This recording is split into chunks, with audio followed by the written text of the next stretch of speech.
Well, there was a mistake. When I welded the top of this, that spring heated up. It lost all of its compression strength. Now I have to cut that off and do it again.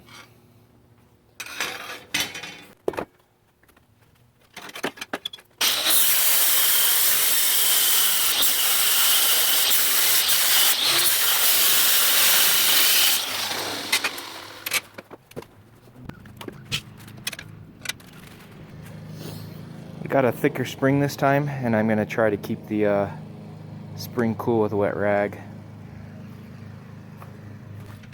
That's the spring's too strong.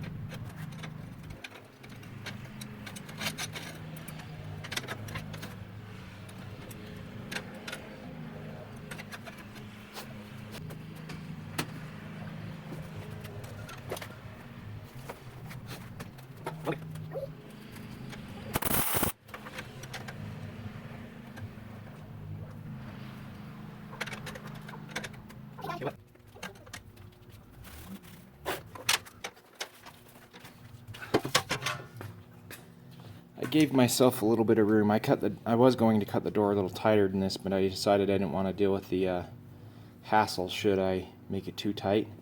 So I gave myself an extra 1/4 of an inch of room.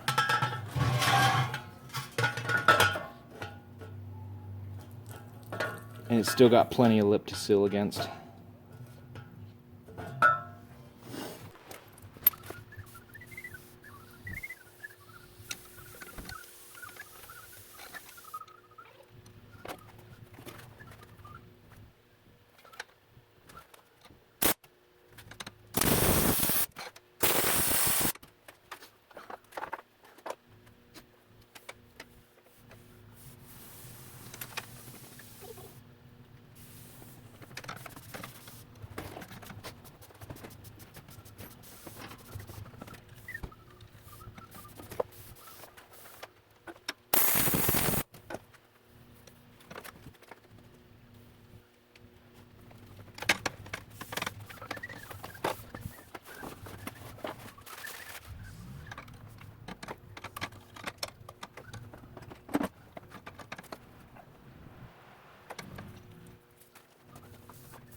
Here's my paper template of the hinge I just designed in CAD. I'm going to cut it out of paper, see how well it lines up. Mostly it's these curves right here that I'm trying to match up, and then make any adjustments to it that I need to. This is the second modification. This is the third revision. Hopefully I'm close. This is why I do it out of paper though instead of steel.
It's a good fit.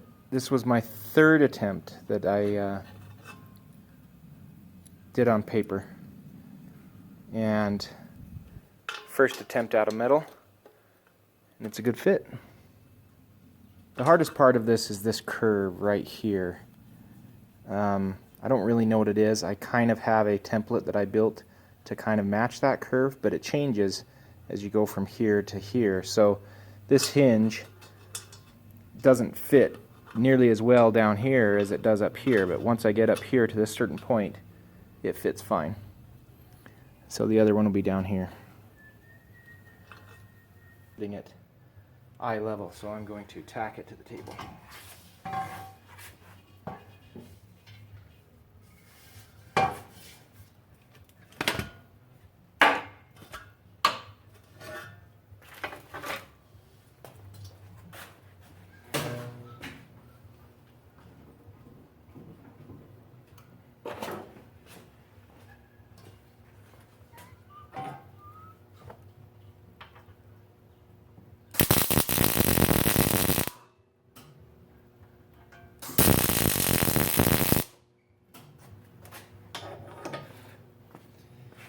There, now I can work on it without having to use magnets.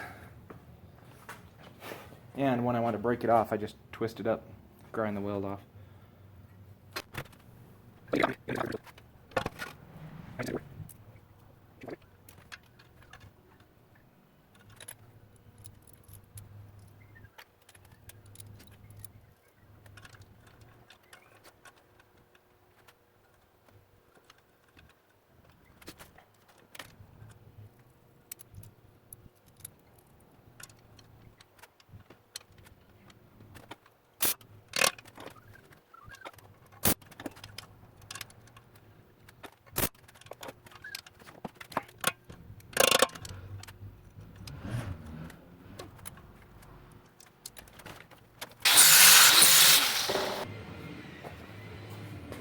So this is the old hinge.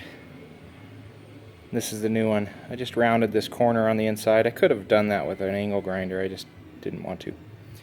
So I just rounded the corner on the inside, and while this wasn't really hitting, you saw me weld it on and then tack it on and then try to move things, it was getting tight against that. So I'm just going to relieve that pressure by doing that.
Alright, I'll try to get a close-up of the hinges here without burning myself because they're really hot right now. Let's look at it from this angle. Because I matched the curve to a specific part of the cylinder, I had to reverse the hinges. So the small part that attaches to the cylinder is on the inside on both parts, and then the longer part that attaches to the door is on the outside, and I needed to do that because it's symmetric.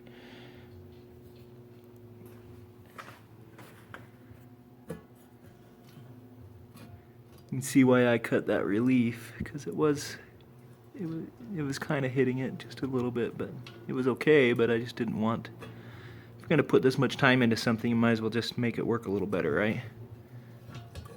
Then I just welded the nuts on right there. I'm going to actually cut those off a little bit closer, but I'll wait to do that. So the next thing to do is just go ahead and add a latching mechanism. I haven't decided how I want to do that yet, but we'll figure it out. One thing I want to mention is on my tent stove, I originally cut a door like this with this type of a breather, and then I changed it up, and somebody had asked me why I had changed it up. And there's one main reason is that in the other door layout, this was going to be smaller. And by doing the 1-inch holes with a slider, I was able to get more air volume in through it than this one was going to allow me. Quite a bit more. And so that's why I switched that one. That, and I also was able to put the glass in the door, which I wouldn't have been able to do in this case. I'm not putting glass in this door. So I went with a larger circle here, and this gives me plenty of volume of air.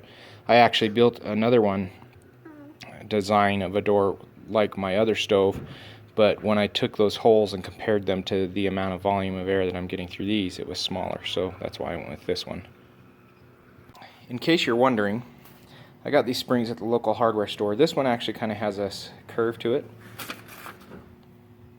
which I actually really like. So I've been using this for the handles on my other stove too, and they work fine. And then this spring right here, why do I have a spring here pushing this down?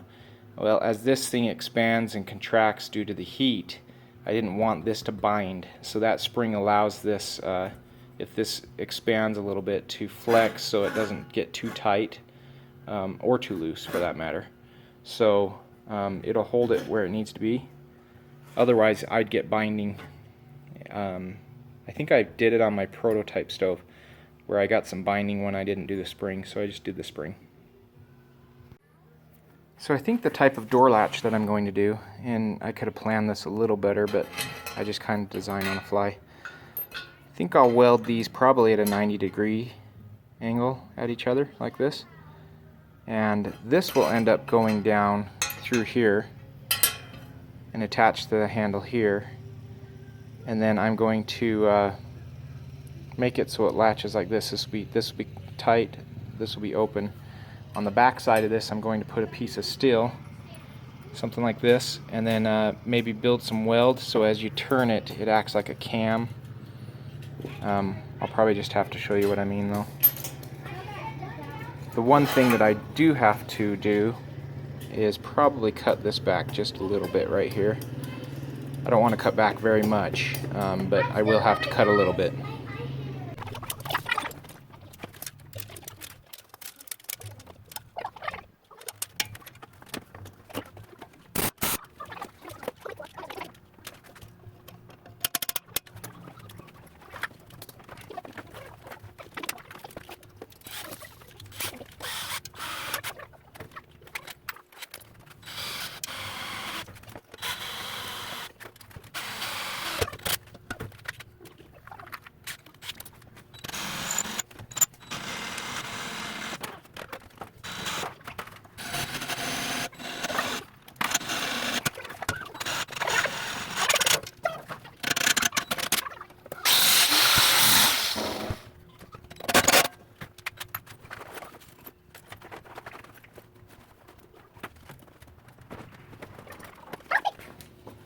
I'm going to use this to grind out that, just a teeny bit of an edge on that.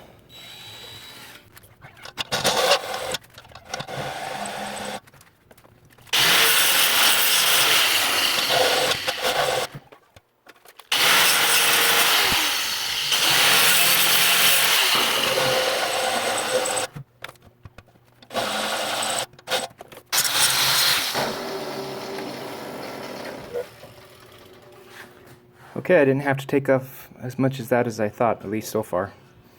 That will allow the shaft to come through this hole unobstructed. And as long as I weld that piece on, that's going to be the latch on the back side of this in such a way that it's off center from the shaft, it should be able to close just fine. Okay, I was getting a lot of grief trying to cut like a quarter circle or half circle type thing to keep this sandwiched tight without interfering down here. So I decided finally just throw a nut on there. That'll keep it tight, especially once I weld it. And then I just widen this just a little bit. There's still plenty of lip here for that seal. That will just take care of my hassle that I was running into though.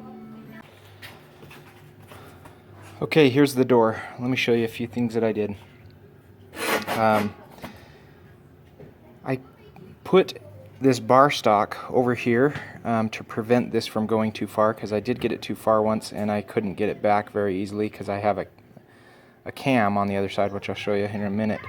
And as soon as I pulled it off and the cam released, I had to get a screwdriver in there to push it back down. I also put this bar stock on the opposite side so that this cannot flip over this way any further than this point. So it'll open it up. This is the ugliest part of the stove so far, but it slides in right next to this round bolt area, or sorry, the nut is what goes through here. So I'll try to stop wiggling so it's not so dizzying. But you can see that I built the weld up right there to create this cam, so it actually locks pretty tight. You can force it easily and get it past that point. That's why I put this in right here. But that cam actually gets tight at this point. I can force it further, but and I didn't want to force it too far. That's what that's for. But this is actually pretty tight. I may even have to loosen it up a little bit, but I'm fine with the way it is right now. I'd rather have it tighter through the first burn than looser. It's easy to grind it off. It's not as easy to put the weld back on because of the way I have it currently built.